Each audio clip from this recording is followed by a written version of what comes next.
Arvid Bjornstad was 78 years old.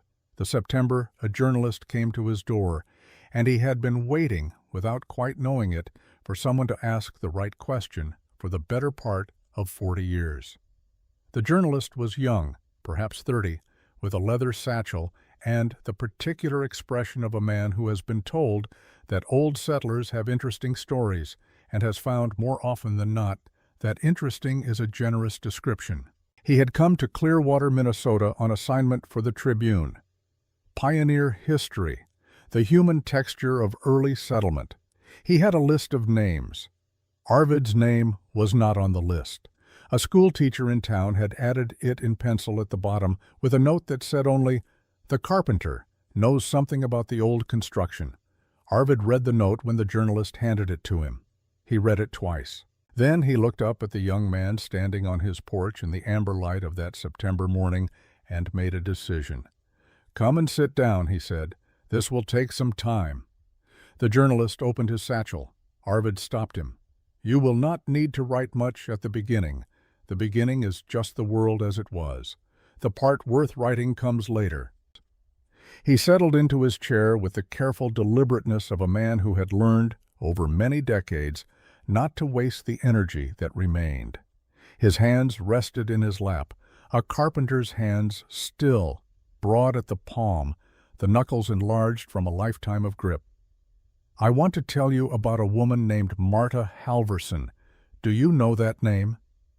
The journalist did not. "No," Arvid said. "Nobody does. That is the first thing you need to understand about her." Then the winter in Minnesota Territory was not a season. It was a condition, permanent, structural, woven into every decision a settler made from the moment they drove their first stake into the ground. You built around it. You stored against it. You calculated the distance to your woodpile when you were building your house, and then calculated it again when the snow arrived and the distance had tripled in practical terms. You knew, before October ended, exactly how many cords of wood stood in your shed, and you knew what that number meant for February. The settlers who came to the Clearwater Valley in the 1850s were, by and large, Norwegian and Swedish immigrants who understood cold in the way of people who had grown up with it on another continent. They were not surprised by Minnesota winters. They were not fragile. They had built lives in the high country of Scandinavia, where February could kill a man who made a careless decision, and they had carried that knowledge across the Atlantic and across the eastern states and deposited it here, in this valley, where the river froze solid enough to drive a loaded wagon across, and the temperature on a January night could fall to places that made the thermometer seem like an instrument of dark humor. They built their cabins the way their fathers had built cabins and their fathers' fathers before them. Logs notched at the corners, fitted close, the gaps between them chinked with moss and river clay.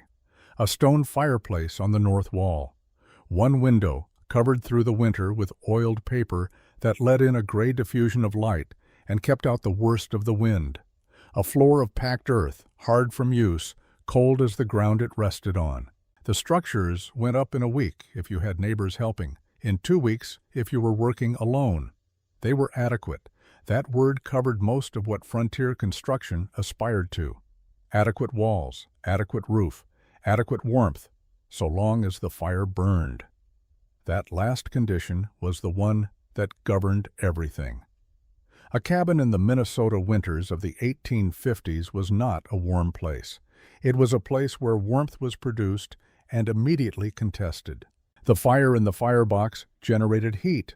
The walls, the floor, the single-pane window, and the dozen small gaps that no amount of careful chinking could entirely eliminate were all engaged in the continuous work of returning that heat to the outside air.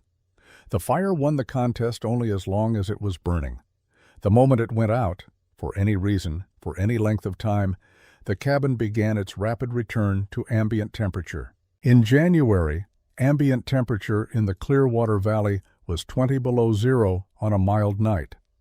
On a hard night it was 40 below, and on the nights that old settlers described later with a particular flatness in their voices, the ones that lived in memory as different in kind from ordinary cold, it was lower than that. What this meant in practice was that someone in every cabin had to be awake, not merely present. Awake, attentive, making the regular assessment of the fire that determined whether the family inside would wake to a livable morning or to something considerably worse. You tended the fire through the evening. You loaded the firebox with the largest available logs before sleep, hoping they would carry through until dawn.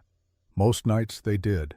Most nights the cabin held at something that could be called tolerable, 50 degrees, cold enough to see your breath, not cold enough to freeze the water in the bucket, and you rose to gray light and rebuilt the fire from coals, and the day resumed. But most nights was not all nights, and all it took was one. Lars Halvorsen came to the Clearwater Valley in May of 1855 with his wife Marta, a wagon of tools and household goods, and the uncomplicated intention of building a farm. He was 38, large and capable, a man formed by outdoor work since childhood. His family had come from Norway to Wisconsin in 1843, and Lars had grown up with the particular Norse practicality that regards hardship not as misfortune, but simply as the material available to work with. He did not complain. He did not dramatize. He assessed a situation and proceeded. Marta was 34 that spring. She had grown up in the same immigrant community, the daughter of a woman who had helped build 2 of the 3 structures on their Wisconsin farm, and had raised her daughter with the understanding that a woman who could look at a piece of ground and understand what it required was worth considerably more than one who could not.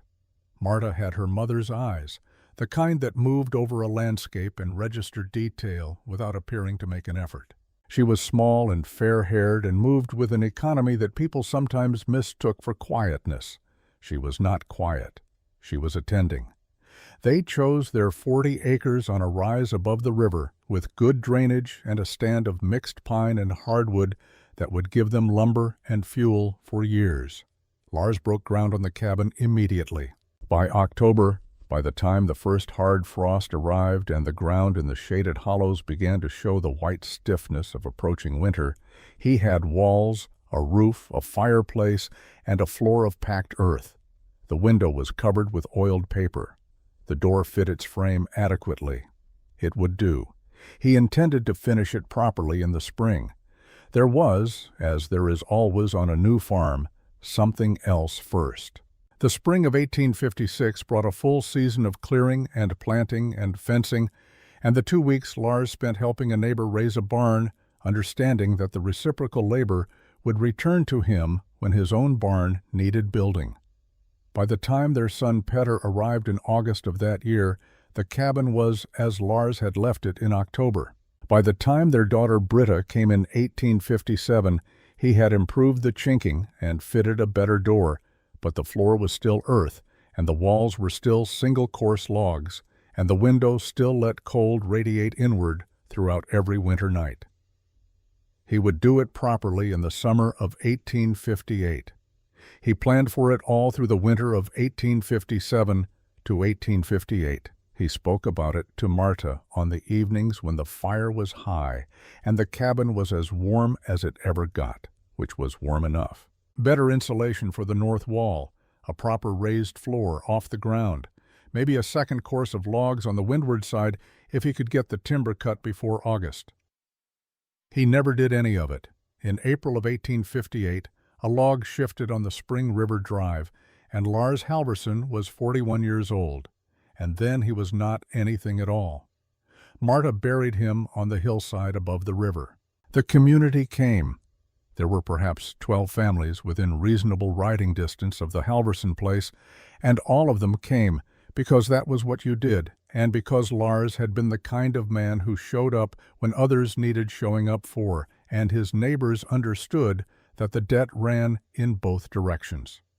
The pastor came from the settlement 12 miles south and said the words that pastors said.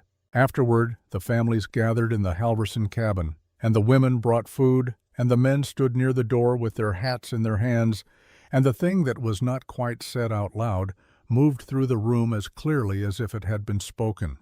She should leave. It was not unkind.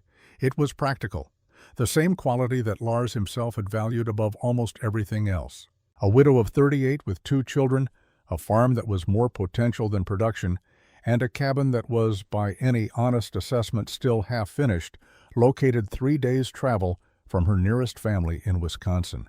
These were not conditions under which a woman alone prospered.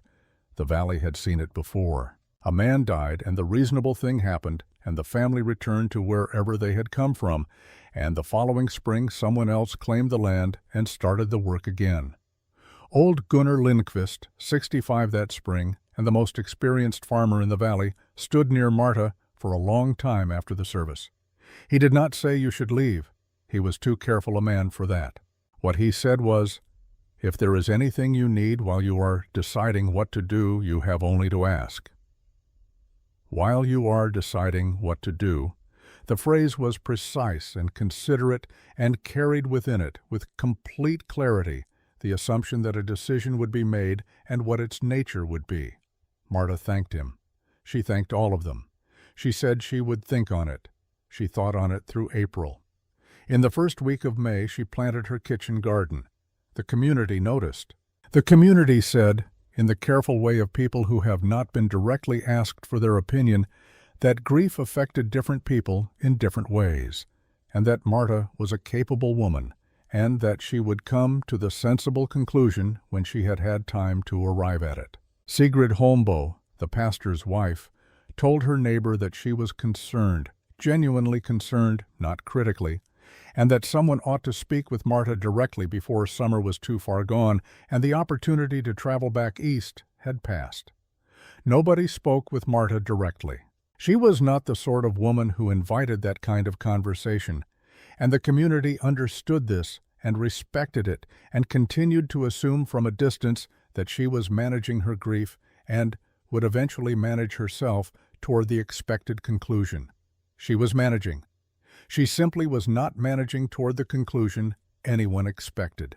What she was doing in the evenings after Petter and Britta were asleep and the fire had settled to the long, reliable burn of a well-built log was something she had been doing since the first winter she and Lars had spent in this cabin without ever having named it to herself. She was paying attention. She was watching the fire, and she was watching the room around the fire, and she was noting, in the careful, systematic way she had learned from her mother before she learned it was unusual, exactly what was happening. The heat rose. It always rose. She could feel it. Standing near the fireplace, the air at her face was warm. Standing at the window to check the weather, the air at her feet was not. The fire's heat spent most of its effort heating the ceiling, which did not require heating. The lower half of the room, where she and her children actually lived, remained in a kind of permanent negotiation with the cold coming through the floor. The floor. That was the thing she returned to most. The packed earth was cold. Not merely cool, but cold in a way that was structural and unyielding, a coldness that the fire could not address regardless of how hot it burned. The earth below the floor did not warm. It could not warm. It conducted the cold of the frozen ground upward through the packed surface and into the soles of her feet and the bodies of her sleeping children with a patience that outlasted any fire she had ever built. And then there was the fire itself, the requirement, the condition, the single point of failure on which everything depended. She looked at it on those evenings and understood, with the particular clarity that arrived sometimes in the silence after grief, that the cabin had been designed, if design was even the right word for something so accidental, to produce warmth only while that one thing was working. The moment it stopped, the structure had nothing to offer, no reserve, no memory of the heat it had absorbed through the day, no capacity to hold what had been put into it and release it slowly back. The cabin forgot the fire the moment the fire went out. She sat with this observation through the first months after Lars died, turning it in her mind the way she turned a stone in her hand to assess its weight and density and what it might be useful for. There was something here. She could not yet see its full shape. But something in the way the cabin lost heat, the completeness of it, the immediacy, the structural inevitability, struck her not as simply the way things were, but as a problem a specific, solvable problem. She opened her mother's household ledger on an evening in late May and turned to the first blank page past the Wisconsin accounts. She wrote the date. She wrote one sentence: "The floor is the enemy. The floor takes everything the fire offers and gives it to the frozen ground below." Then she closed the book and went to check the fire before sleep, and in the morning she rose before the children and rebuilt the fire from coals, and the day resumed, and she was 38 years old and a widow and a mother and a farmer. And though no one in the Clearwater Valley knew it yet, she had just begun the work that would keep their children alive through the worst winter in living memory. The bread oven had been Lars's project, built in the summer of their second year from river clay mixed with sand and dried grass, in the manner of the outdoor ovens he had seen on Wisconsin farms. He had spent 4 days on it, working in the evenings after the field work was done, shaping the dome by hand and letting each course dry before adding the next. It was a good piece of work. The dome was thick and even. The opening faced south to catch the morning light, and it drew cleanly when properly fired. Marta had used it every dry week from May through October since the summer it was built. She had never timed it before. The idea came to her on a Thursday afternoon in the middle of May, 1859. 13 months after Lars died, 6 months into her habit of sitting with the ledger in the evenings and writing down what she observed. She had fired the oven after the noon meal, loading it with split hardwood and letting the fire run hot for 2 hours before raking the coals to the side and sliding her bread in. The bread baked for an hour in the declining heat. She pulled it out, set it on the board to cool, and went to her other work. She came back to the oven at dusk to collect the clay dish she had left near the opening. It was a cool evening, perhaps 45 degrees, with a wind off the river that made it feel colder. She reached for the dish and stopped. The dome was warm, not merely less cold than the surrounding air, warm. She pressed her palm flat against the clay surface and held it there, and the warmth that came back through her hand was the warmth of a thing that had absorbed a great deal of heat and was releasing it slowly into the evening, indifferent to the fact that the fire inside had been dead for 6 hours. She stood there for a long time. Then she went inside and wrote the time in her ledger. She came back 2 hours later, in full dark, and pressed her palm to the dome again. Still warm, diminished, but unmistakably present. She wrote that down. She came back again at 10 o'clock, moving quietly so as not to wake the children, and the dome was still faintly warm, the residual heat from a fire that had burned out before supper time, still working its way through 18 inches of river clay and making itself known to a bare hand in the cool dark. She stood with her hand on that dome for what was perhaps 5 minutes, not moving, working through what this meant. The clay had absorbed the fire's heat into its mass and was releasing it over many hours, not the way a log released heat, rapidly, completely, gone almost as fast as it arrived. The clay was doing something different. It was holding.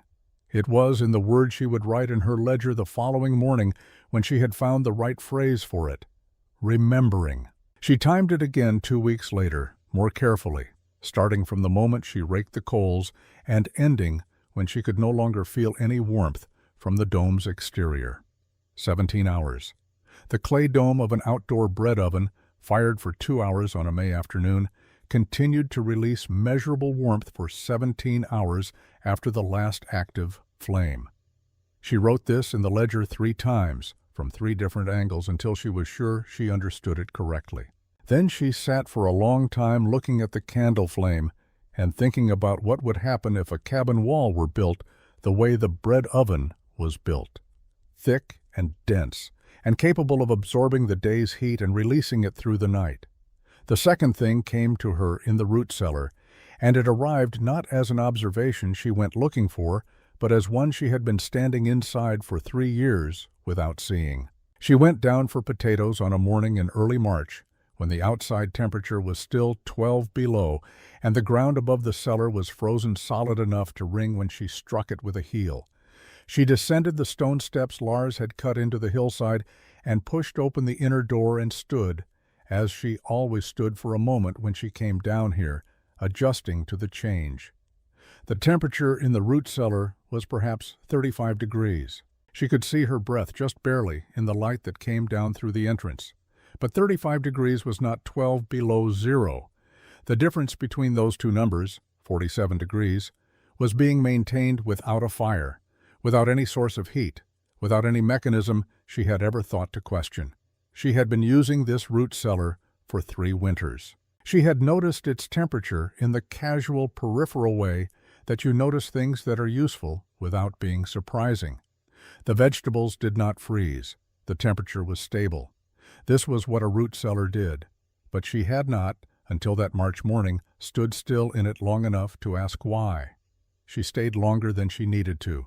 She moved slowly around the perimeter, pressing her fingertips to the earthen walls in different places, the north wall, the south wall, the ceiling, which was the underside of the hillside itself. All of it was cool, but none of it was cold in the way the surface ground was cold. The mass of soil surrounding this chamber was doing something. It was insulating, preventing the surface cold from driving its way inward. But it was also, she suspected, doing something more than that.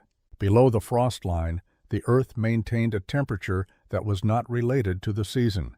She did not know why this was true. She knew only that it was because she was standing in the evidence of it. She came back upstairs with her potatoes and her question. She wrote in the ledger, "The ground below the frost holds its own warmth independent of the air above it. The root cellar does not need fire because the earth itself is a kind of fire, not hot, but stable, refusing the cold a complete victory. If a floor could be separated from the frozen surface, raised above it, insulated from it, would it be possible for the floor to hold a temperature the surface ground cannot reach?" She did not know the answer. She wrote the question down and left it there. The hay bales were the third thing, and in some ways the most practical. Old Gunnar Lindqvist had told her, in her first autumn alone, to bank hay bales around the base of the cabin's north and east walls before November. It was common practice in the valley. She had done it without particular thought. Gunnar knew Minnesota winters better than anyone she could ask, and his advice came without strings attached, and so she had stacked the bales and thought nothing further about it. But in the second winter, paying the kind of attention she had developed the habit of paying, she noticed something. The north wall had a gap. She had identified it the previous winter, written about it in the ledger, the fourth log from the floor where the chinking had shrunk away from the wood and let cold air seep through in a thin, persistent thread. She had repacked it in the fall with fresh moss and clay, and it had improved somewhat, but the cold had always found its way back. After the hay bales went up against that wall, the gap was nearly inert. This should not have surprised her. The bales were blocking the wind. That was the obvious explanation, and she had accepted it as sufficient for 2 years. But in the third winter, she stood for a long time looking at the bales stacked against the wall and thinking about what they actually were. They were not dense. They were not solid. They were, in fact, mostly air. The hay fibers created structure, and within that structure were countless small pockets of trapped air, pockets too small to circulate freely, each one holding still against the movement of cold through the wall. It was those pockets that were doing the work, not the hay. The hay was simply the framework that held the air in place. The cold could not pass easily through still air. It needed movement, convection, the flowing passage from one place to another. The hay bales denied it that passage by dividing the space into pockets too small for movement. Each pocket was a small resistance. Together they were enough. She wrote this in the ledger and then wrote it again and then drew a rough sketch, a cross-section of the bale as she imagined it, the fibers creating chambers, the chambers trapping air, the air resisting the cold's transit. She had never drawn in the ledger before. The sketch was crude but accurate in its intent. Then she sat back and looked at what she had written over the preceding months, and she began to see the shape of something. 3 separate observations, 3 separate mechanisms, all of them doing versions of the same thing, holding heat or resisting cold or stabilizing temperature through mass and density and the trapping of still air.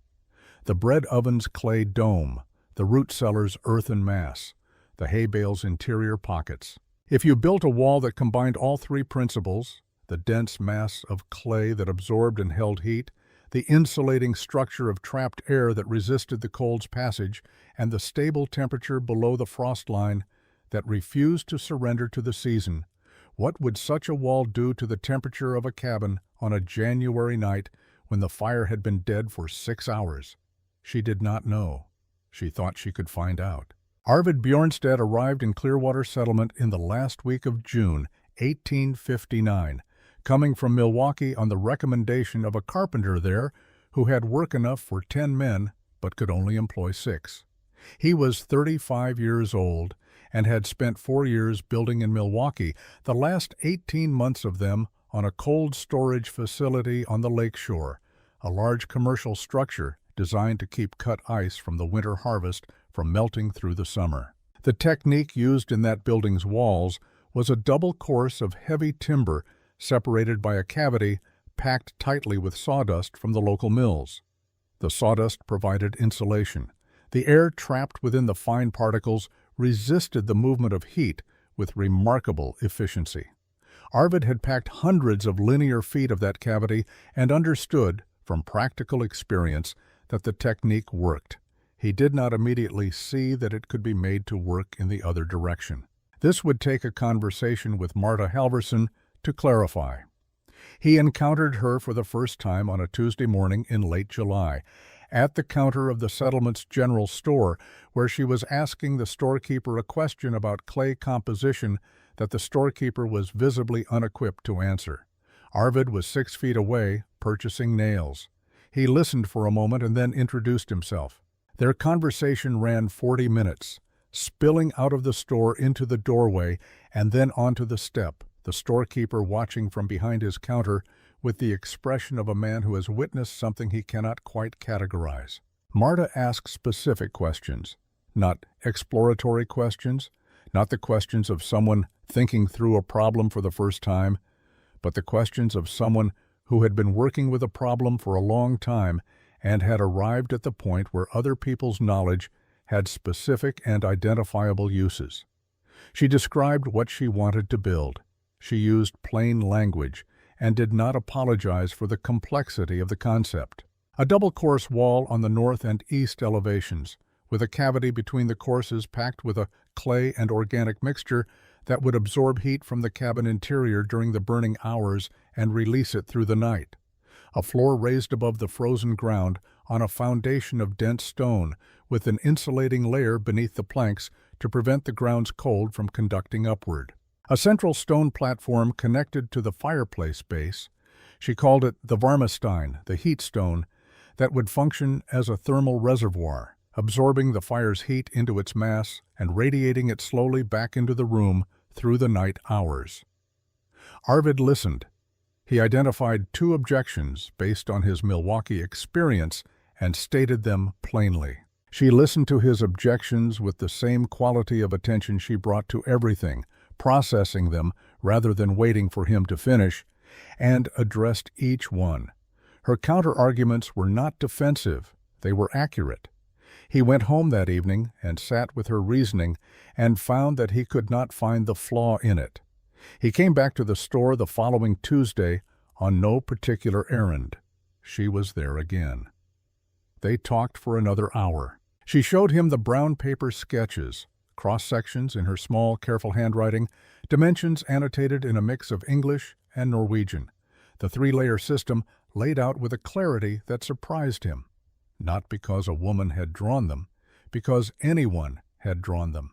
He had worked with master builders in Milwaukee who could not have articulated a structural concept with this degree of precision before construction began. "I want to help build it," he said, when she rolled the sketches back up. She looked at him with an evaluating directness he did not find uncomfortable. "Why?" He thought about it. "Because I built cold storage walls for 18 months, and it never occurred to me that the same principle could keep a room warm. You thought of it from a bread oven. I would like to understand how that happened, and I would like to see whether it works." She was quiet for a moment. "I start in 2 weeks," she said. "Come when you can." The site she had chosen was a half-mile from the existing cabin, on a slight rise with good drainage and clear sight lines to the south. She had marked the footprint with stakes and cord, 16 feet by 20, the same dimensions as the cabin Lars had built, but oriented differently, with the long axis running east to west, so that the two heaviest walls faced the prevailing winter cold. When Arvid arrived on the first morning, Marta and Petter were already in the excavation trench. Petter was 10 years old and strong enough to be genuinely useful, which he had apparently been told and had accepted without ceremony. He was throwing shovelfuls of dark rocky soil onto a growing pile with the focused economy of a child who has been given a real job and intends to do it correctly. The trench itself was what Arvid had expected from the sketches, 2 feet deep, 18 inches wide, running the full perimeter. He dropped into the north section and picked up the spare shovel and began to dig, and for the rest of that morning the three of them worked in the particular silence of people who have agreed on a task and are attending to it. The sound of iron on stone, and the smell of turned earth and the river somewhere below them, and the settlement going about its business a half-mile away, unaware and not yet interested. The community became interested in the first week of July, when it became clear that Marta Halvorsen was not building a normal cabin. Bjorn Gustafsson rode past on his way to the mill and stopped his horse at the edge of the clearing and looked for a long time at the trench. He asked what it was for. Marta told him. He looked at the dimensions, the depth, the width, the precision of the corners, and his expression moved through several registers before settling into the one that meant he had decided something. "You could have 4 walls and a roof in a week," he said. "That is a week's work, what you are digging." "The digging is part of it," Marta said. "Part of what?" She went back to her shovel without answering. Gustafsson sat on his horse for another minute and then rode on. That evening he mentioned to his wife what he had seen, and his wife mentioned it to Sigrid Holmboe when they met at the well the following morning, and by the end of the week the community's attention had organized itself around a quiet consensus that Marta Halvorsen, for reasons that grief and stubbornness in some proportion had produced, was building the wrong cabin in the wrong way at the wrong time, and that someone ought to say so before summer ran out. Nobody said so to Marta directly. She was not the sort of woman who invited that kind of conversation. She was also, by the time this consensus had formed, already laying her first course of foundation stones. The stones came from a granite outcrop on the hillside north of the cabin site, where the glacial work of 10,000 years had shoved enormous slabs of dark rock to the surface and left them there at angles that made extraction slow and the selection process unforgiving. Marta had been walking that hillside since April, turning pieces over with her boot, crouching to press her palm against flat faces, lifting candidate stones by their edges and feeling what they offered back. Lars had taught her this without meaning to. He had done it with timber, lifted every beam candidate before accepting it, feeling for the resistance that dense grain provided, rejecting wood that came up too easily. "If it doesn't resist you when you pick it up," he had said once, not to her but to himself, working through a pile of cut pine, "it won't resist what you ask of it later." She had heard it and filed it away in the manner she filed most things she observed, without immediately knowing the use, but with the certainty that use would eventually present itself. The use had presented itself. She wanted heavy stone, not merely large, heavy, dense, dark granite that resisted the lift and told you in the lifting that it had mass enough to matter. Light stone, porous stone, stone that came off the hillside without argument, was rejected without ceremony and left where it lay. The good pieces she marked with a scratch from her pocket knife, a small cross on the flattest face, so she could find them again when the wagon came. The hauling took 6 trips over 2 weeks, Arvid managing the horse and the travois, while Marta and Petter loaded. The travois was Lars's, built for moving logs, heavy enough to carry 400 pounds of timber without complaint. With granite, it complained. The first trip, going up the hillside empty, the wooden runners caught on a root buried under the summer grass, and the whole assembly went sideways, and they spent 40 minutes getting it upright and rehitched, the horse standing with the resigned patience of an animal that has learned that human projects involve intervals of apparent chaos. Petter said nothing during the 40 minutes. He worked the rope without being told how. Arvid, watching him, noted the quality that Marta had, the focused attention, the absence of wasted motion, and understood that it had been learned at close range over 10 years, which was the most reliable way to learn anything. By the time the stone was piled at the building site in early July, the foundation trench was complete and the perimeter was level and plumb, checked and rechecked with the cord and the small brass level Arvid had brought from Milwaukee and considered the most useful object he owned. Marta had insisted on the checking. Every time he thought the level was good enough, she asked him to check it again from the other direction. The third time he did this and found a quarter-inch variation he had missed, he stopped questioning the instruction. The foundation walls went up course by course through the second and third weeks of July. Arvid laid stone and Marta fitted. She had the eye for it, the ability to look at an irregular face and identify which piece from the pile would marry to it with minimal gap. The work was slow. Slow was the point. A poorly fitted stone carried its error upward through every course above it, and by the time the wall was 18 inches high, a small mistake had become a structural argument that was expensive to resolve. They had no mortar to speak of. A thin mix of river clay pressed into the joints for stability, relying primarily on the weight and friction of properly mated surfaces to create strength. This required the surfaces to actually mate, which required the time to find or shape the pieces that would allow them to.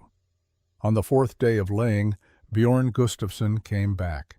He brought his oldest son this time, a boy of 14 who stood at the edge of the clearing with his arms crossed in unconscious imitation of his father's posture.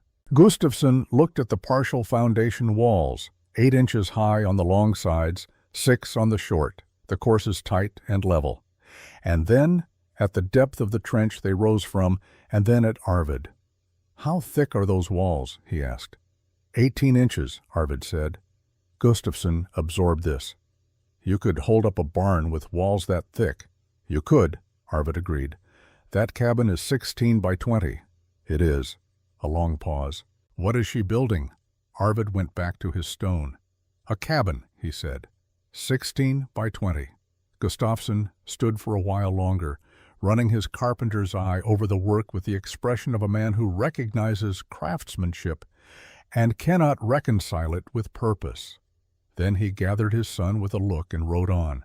Behind him, at a distance sufficient for courtesy, Petter watched them go with an expression he had been working to keep from his face since they arrived. "He thinks we are wasting time," Petter said. Marta did not look up from the stone she was fitting. "He thinks we are wasting stone and time." "Are we?" She pressed the stone into its place and checked the face with her hand, feeling for the flush contact. "Hand me the smaller piece on your left," she said. "The flat one." He handed it. She placed it. "We will know in January," she said. "Until January, it does not matter what anyone thinks." He was quiet for a moment, working through something. "What if it doesn't work?" "Then we will have learned what doesn't work," she said, "and we will build it differently." She looked at him then, directly, without softening or urgency. "But I think it will work. I have spent a year being careful about why I think so. That is different from hoping." He nodded. He picked up his shovel. They went back to work. August arrived with the heat that Minnesota summers could produce in the weeks before they remembered they were Minnesota. 3 weeks of weather that felt borrowed from a more southern latitude, dry and bright and warm enough that working in the afternoons required intervals of rest in the shade of the pine stand to the east of the site. The insulating fill mixture needed those dry weeks. Marta had been accumulating the material since spring. The sawdust came from Gustafson's mill on the river, 6 trips with the canvas bags she had sewn for the purpose from old flour sacking. Gustafson had watched her loading the first time with an expression she recognized as the particular combination of puzzlement and restraint that characterized most of the Valley's responses to her current project. He did not ask what the sawdust was for. He helped her load the bags because that was what you did when a neighbor was loading something heavy, regardless of your opinion of what they intended to do with it. "You can take all you want," he said. "I've been meaning to clear that pile for a month." "I may need most of it," she said. He looked at the size of the bags and the number of trips she was clearly planning and said nothing further. The pine needles she gathered herself from the north-facing slopes below the timberline, where they accumulated in deep dry layers that had not seen direct sun in years.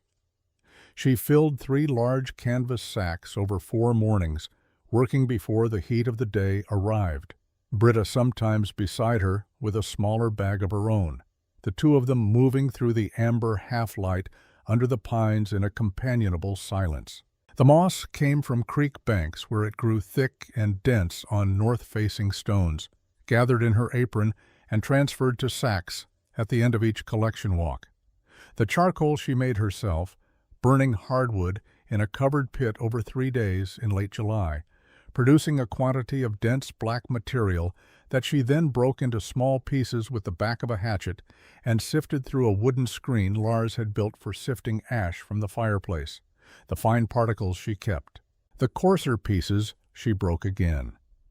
She had tested the mixture proportions in June, filling 6 small wooden boxes with different ratios and heating each from one side with an oil lamp, timing how long warmth could be felt on the opposite face.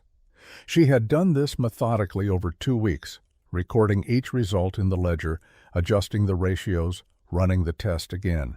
The mixture she had settled on was roughly half sawdust and wood shavings for bulk and air pockets, a quarter pine needles and moss for structure and additional air trapping, a quarter clay for thermal mass, and the charcoal distributed through the whole at perhaps 1/10 of the total volume for moisture management. The proportions were not arbitrary. They were the result of 12 separate tests conducted in her kitchen over a fortnight, which was perhaps the only scientific experiment in the history of the Clearwater Valley, though it would never be described as such. Arvid mixed the fill material in batches and packed it into the wall cavities from the outside, using a wooden tamping rod to distribute it evenly. The packing required judgment. Too loose, and the material would settle and compress over time, losing the air spaces that gave it insulating value. Too dense, and those spaces were eliminated immediately, leaving only the clay's thermal mass without the organic insulation that worked in combination with it. Marta monitored the density by reaching her fingers into the packed surface at intervals and assessing the resistance. She made him repack a section on the east wall that she found too compressed. Then she made him repack a section on the north wall that she found too loose. He did not argue with either correction. He had been in the building trade long enough to recognize that the person with the most precise idea of the outcome was the one whose judgment on intermediate steps should be trusted. The fill work took 8 days across 2 weeks of August. By the time it was done, the double walls of the north and east elevations were complete. The inner log course, the 9-inch cavity packed with Marta's mixture, the outer log course sealed at top and bottom with clay and horsehair caulking that she had seen used on well-built cabins to the east and had reproduced from memory. The walls were nearly 2 feet thick at the base. Standing beside them from outside, you could press both palms flat against the outer face and feel nothing. No trace of cold penetrating outward. No evidence of any exchange between the interior and the exterior air. Arvid pressed both palms against the wall one evening in late August and held them there for a long time. "It's already working," he said, more quietly than he had intended. "It's August," Marta said. "Wait for January." But she pressed her own palms against the wall after he had moved away and stood there for a moment with her eyes closed, and the expression on her face was the one she wore when she had checked her arithmetic 3 times and found it correct on all 3. The Varmestein took 11 days, and it was the work that drew the most attention and the least comprehension. Marta had designed the platform to occupy a space 6 feet by 4 feet in the center north of the main room, positioned so that its foundation stone was continuous with the stone base of the fireplace she was simultaneously rebuilding. This was the principle at the heart of the whole system, and the element she had thought about longest before committing to a design. The platform was not a separate object placed beside the fireplace. It was the fireplace's foundation extended outward into the room, one continuous mass of dense granite, the firebox above and the platform alongside, so that heat generated in the firebox would move through stone in all directions, including horizontally outward into the platform mass, charging the granite through the burning hours in the same way the clay dome of the bread oven was charged. The distinction mattered. 2 objects touching transferred heat at their interface. One continuous object transferred heat through its entire mass. The rate was different. The duration was different. A single granite mass of the dimensions she had calculated would hold its heat for a significantly longer time than 2 objects in contact would, because the thermal pathway was unbroken. There was no joint, no seam, no boundary across which conductivity was reduced. Selecting the stone for the Varmestein had required her most stringent application of Lars's test. Every piece was lifted. Anything that came up without significant resistance was put aside. She was looking for the heaviest granite the hillside offered, stone that had been compressed by the weight of the glacier that had deposited it here, that had the density of material formed under enormous pressure over geological time. Arvid had never selected stone on these criteria.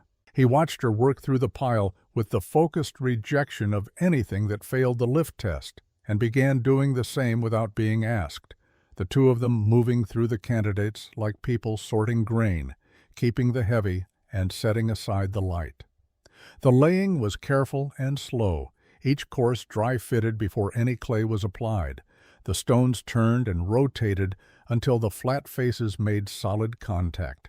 The platform rose 18 inches over 11 days, a low, broad mass of dark granite that occupied its corner of the room with the settled permanence of something geological.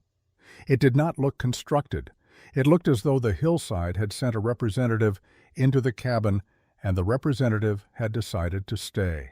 Bjorn Gustafsson came one final time in the 2nd week of September, when the platform was nearly complete and the floor joists were going in above the insulated floor cavity. He stood in the doorway of the unroofed cabin and looked at the Varmestein for a long time without speaking. His expression had moved past the registers of puzzlement and restraint into something less easily categorized, something that was not yet respect but was in the same county as it. "What is that?" he said. It was not quite a question. "The heat stone," Marta said. "What does it do?" "It remembers the fire," she said. "After the fire is gone, it gives the heat back." Gustafsson looked at the platform, then at the fireplace base from which it extended, following the line of stone with his eyes. He was a practical man who had been building and repairing structures for 20 years. He understood, she could see, that the platform and the fireplace were one continuous thing. He understood the implication of that. He stood with the implication for a long moment. Then he looked at the sky to the northwest, the way men who have spent years reading weather look at a sky before they say what they see in it. "You have 4 weeks," he said. "Maybe 5. He looked back at the platform, then at the unfinished walls. "The roof is not on." "The roof will be on," Marta said. He held her gaze for a moment. Then he nodded once, a minimal nod, the kind that carries no concession but acknowledges reality, and walked back to his horse. He was right about the timeline. She knew he was right. The floor planks were not yet laid. The roof was not yet framed. The fireplace still needed its upper courses and its chimney, which was 3 days of work at minimum. The door frame was cut, but not hung. 4 weeks, perhaps 5 if the weather gave her 5. The weather gave her 4.5. The first snow arrived on the 9th of October, not the light flurries that sometimes came in early autumn and departed without consequence, but a sustained, purposeful snowfall that put 3 inches on the ground by nightfall and made clear that winter had assessed the situation and decided the assessment was complete. It did not leave. By the following morning, the temperature had dropped to 18 degrees, and the ground that had been workable, clay the previous week, had acquired the beginning of that iron quality it would hold until April. Marta stood in the doorway of the unfinished cabin that second morning, looking at the snow on the floor planks, not yet all in, 2 sections still open, and at the chimney that needed 4 more courses to reach its proper height, and at the door she had not yet managed to hang, and she made the particular kind of calculation that the frontier required of people regularly, not whether it was possible, but in what order. Chimney first. The rest of the cabin was useless without a functional fireplace, and a fireplace without a proper chimney was more dangerous than no fireplace at all. Then the remaining floor sections, then the door, then whatever else she could finish before the cold made outside work impossible. She picked up her trowel. Behind her, without being asked, Arvid picked up his. The cabin was enclosed on the 3rd of November. Not finished. The interior walls were unplastered, the floor's access panels still needed their wooden pegs, and there were gaps in the chinking on the south elevation that Marta had marked with torn strips of cloth and intended to address before the serious cold arrived. But enclosed meant roof and walls and door and chimney, and enclosed was what mattered when the temperature at dawn had been running at 12 below for the past week, and the snow on the ground was permanent, and the river had begun making the low grinding sound of ice forming at its edges. She moved her family's possessions from the old cabin on the 4th of November. It took 1 morning. There was not, after 3.5 years on a frontier farm with 2 children and a limited capacity to accumulate things that did not serve a direct purpose, very much to move. The beds, the table, the 2 chests, the cooking equipment, the ledger, the tools. Petter carried the ledger himself, separately from the other things, because he had seen his mother do so and understood, without being told, that it was in a different category from the chests. They ate supper in the new cabin that evening by lamplight, the walls still smelling of fresh timber and clay, the Varmestein platform a dark presence in the corner that the lamplight did not fully reach. Britta, who was 7 and had her mother's quality of attending without appearing to, ran her hand along the platform's granite face and said it felt like the hillside. Marta said that was because it had come from the hillside. Britta considered this and appeared to find it satisfactory. After supper, after the children were in their beds, Marta built the first fire. She started small, birch kindling, then split pine, feeding it up through the sizes with the patience she brought to things that needed to be done correctly the first time. The new chimney drew cleanly. The smoke rose without hesitation, which meant the flue was sound and the proportions were right. And she noted this with the quiet satisfaction of a person whose calculations have been confirmed by the physical world. She fed the fire through the evening, adding the dense elm and maple she had split and stacked against the south wall of the woodshed through the summer months, the wood that burned long and hot and left coals that held their heat for hours.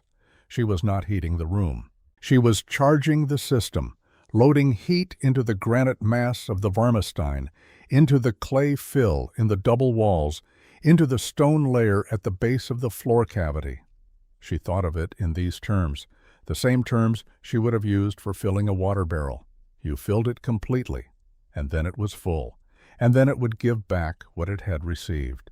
She monitored the Varmestein at 2-hour intervals through the evening, pressing her palm to its surface the way she had pressed her palm to the bread oven dome in May. At the first interval, the stone was neutral, neither warm nor cold, holding nothing yet. At the second, she thought she detected something, but she could not be certain and did not write it down. At the third interval, at 9 o'clock in the evening, She pressed both palms flat against the platform's broad upper face and felt, without any ambiguity, warmth. Not the warmth of a fire, the warmth of mass that has been slowly accepting heat for 6 hours and has begun in its own time, on its own terms, to acknowledge what it has received. She stood with her hands on the stone for a long time. Then she opened the access panel nearest the Varmestein and reached down into the floor cavity. 12 inches below the surface, the insulating fill was warm. She pressed her hand against the inspection gap in the north wall's cavity. The clay fill was warm. She walked the length of the room in bare feet, feeling the planks beneath her, and the planks were warm.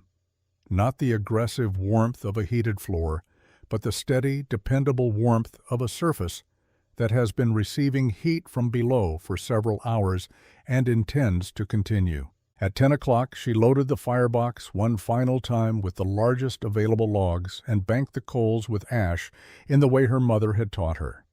Then she sat in the chair beside the Varmestein and wrote in her ledger until the logs had burned down and the fire had reduced to a low, persistent glow, and then she let it go. She went to bed at 11 o'clock. The air temperature in the cabin was 58 degrees. Outside it was 19 below zero. She woke at 5 in the morning to a cabin that was cool and dark, and in its coolness entirely different from every other cabin she had slept in during a Minnesota winter. She lay still for a moment, identifying the difference before she moved. It was the floor. She could feel it from the sleeping platform, a faint, consistent warmth radiating upward through the boards, the residual heat of a system that had been charged through the previous day, working its way through the night without haste, without drama, without requiring anyone to be awake to tend it. She climbed down and stood on the floor in bare feet. The planks were warm, not dramatically warm. She would not have described them as hot to anyone who asked, but warm in the way that mattered, warm enough that bare feet on a November morning at 5 o'clock, with the fire dead and 19 below outside, was not an act of discomfort. It was simply standing on a floor. She opened 3 access panels in sequence and reached into the cavities. The fill material was warm at depth. She pressed her hand to the wall inspection gap. The clay was warm. She walked to the north wall and placed both palms flat against the interior face, and the wall was warm. She had held this possibility in her mind for a year and a half. She had tested it in small wooden boxes in her kitchen. She had calculated it on the blank pages of her mother's ledger. She had spent a construction season building the physical conditions for it, while her community watched with various degrees of concern and incredulity. The possibility had been, for all of that time, a careful and well-supported prediction. It was no longer a prediction. She stood in the warm room in the dark and breathed the air and let the fact of it settle into her the way heat settles into dense stone, slowly, completely, without remainder. Then she opened the ledger and wrote one sentence, in Norwegian, in the handwriting of a person who is not performing a thought, but recording one. Det leren husket varmen. The clay remembered the warmth. It was Petter who told the valley. Not because Marta instructed him to, and not because he made a particular effort to spread the news. He told it because he was 10 years old, and the thing had happened, and he could not, over the course of the following days, keep from answering honestly when people asked him how the new cabin was managing the cold. He was at Gustafsson's mill on a morning in the second week of January, when the record cold had been settled over the valley for 6 days, and every family in the Clearwater settlement was burning wood at rates that made the most carefully prepared among them quietly anxious. A boy his age, Gustafsson's youngest, asked him how many times his mother got up in the night to tend the fire. Petter thought about how to answer this honestly.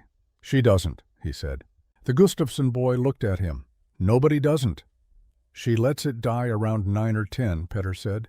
"We sleep through. The floor is warm in the morning. The Gustafson boy went home and told his father, in the offhand way of children reporting information they do not fully understand, and Bjorn Gustafson sat with it for the remainder of that day. He was a practical man who did not readily accept impossible reports. But he had stood in that doorway in September and looked at the Varmestein and followed the line of continuous stone from fireplace base to platform, and he had understood, in the partial way that the moment allowed, what Marta had been building toward. The impossibility, when he turned it over carefully, was less impossible than it first appeared. He mentioned it to Gunnar Lindqvist the following morning. Gunnar had been awake most of the previous night. He and Helga had taken turns at the fire in 4-hour intervals, the oldest discipline of the Minnesota winter, and he had sat in his chair at 3 a.m, watching the fire and thinking about the weight of 66 years of age and what it cost him to do the things he had once done without noticing. He listened to what Gustafson reported and was quiet for a long time. "I'd like to see it," he said. He came to the cabin that afternoon, walking the half-mile through the cold with the care of a man who has assessed the conditions and decided they are manageable. Marta answered the door and stepped aside without surprise, as though she had expected him, which perhaps she had. He came in. He stood in the room for a moment, identifying what was different about it. The fire was burning. She kept it burning through the afternoons, charging the system for the night ahead, and the room was warm in the direct way of any room with a good fire burning. That was not the thing. He knelt on the floor. He removed his right mitten and placed his bare hand flat on the pine planks, and held it there and did not speak. After a long moment he stood. He looked at the Varmestein. He looked at the walls. He crossed to the north wall and pressed his palm against it, and the wall was warm, warmer than the air in the room, still releasing what it had absorbed through the morning fire. "Show me how it works," he said. She showed him everything, the access panels and the floor cavity, the fill material and what each component did, the wall construction and the thermal pathway from the firebox through the continuous granite mass of the Varmestein. She spoke plainly and without emphasis, the way she explained things, as though the information were simply available and he was entitled to it. He listened with the kind of attention that belongs to a man who has farmed a hard country for 20 years and knows the difference between an idea and a mechanism. When she finished, he was quiet for a considerable time. "My boy almost lost 2 fingers to frostbite last week," he said. "Would run." He looked at the Varmestein. "I would like to build something like this when spring comes." "I'll help you," Marta said. "I'll help anyone who wants to build it." He nodded. He put his mitten back on. He said goodbye to Petter and Britta, who were at the table with their lessons, and he walked home through the cold. By the end of that week, 4 families had come to see. By February, when the record freeze finally broke and the temperature returned to its ordinary brutality and people could think about the spring, 6 families had asked Marta to walk their sites with them. She did. She charged nothing. She brought the brown paper sketches and her careful proportions and the ledger with the test results from June, and she stood in other people's frames and showed them where the fill should be denser and where it could breathe and what the Varmestein required in stone selection and why. She did not give lectures. She answered questions, and the questions were specific because the people asking them had seen what she had built and understood that the specifics mattered. Arvid helped her with the first 2 builds in the spring of 1860. He told the families, each time, where the technique had come from. He said the name clearly. Marta Halverson. He said it the way you say something you intend to be remembered. On Arvid's porch, in the amber light of that September afternoon 42 years later, the journalist had stopped writing. He was simply listening. Arvid looked out at the maple trees at the edge of the yard and was quiet for a moment. "She died in 1889, he said, in the cabin she rebuilt. The Varmestein was still the center of the room. The floor was still warm in the mornings." He paused. "She gave me the ledger 2 years before she died, sent it with a letter that said, You understand what is in it. You should have it now. I have read it many times. Some of what I told you today is her words, not mine. I thought you should know that." The journalist said, "Did she know what she had built? How far it had spread?" Arvid considered this carefully. "I asked her once," he said. "It was 1874. I had just finished a cabin in the eastern part of the valley. A family new to the territory didn't know the Halverson name. I had built their walls and their floor and their varmestein and told them what it was called and who had designed it. I went to see Marta afterward and told her about it. She listened, and then she said, 'Are they warm?' I said they would be. She said, 'Good,' and she went back to what she was doing." He was quiet again. A crow moved through the maple trees and was gone. "That was all she wanted to know," he said. "Not whether her name was on it, whether they were warm." He stood slowly, with the deliberateness of his age, and looked at the afternoon light moving in the leaves. "The cabin stood until 1897, he said. "When the family tore it down to build a larger house, I went and looked at the wall cavities before they demolished the north elevation. 38 years after she packed that clay and sawdust and moss and charcoal between those two log walls, the fill was still in there, still firm, still exactly as she had left it, doing its work for whoever was inside, whether they knew her name or not." He picked up his hat from the porch rail and turned toward the door. "The clay remembered," he said. "That is what she called it. And she was right. Materials do not forget what they have been given. They hold it and give it back slowly, over time, to anyone who needs it." He opened the door. "That is not a small thing. In my experience, it is most of what any of us can hope to leave behind." He went inside. The journalist sat for a while longer on the porch in the amber September light, his notebook closed in his lap, listening to the crows in the maple trees and the river somewhere below, and the quiet of a valley that had been kept warm for 40 years by a woman whose name most of its residents did not know. Then he opened his notebook and began at the top of a fresh page to write it down.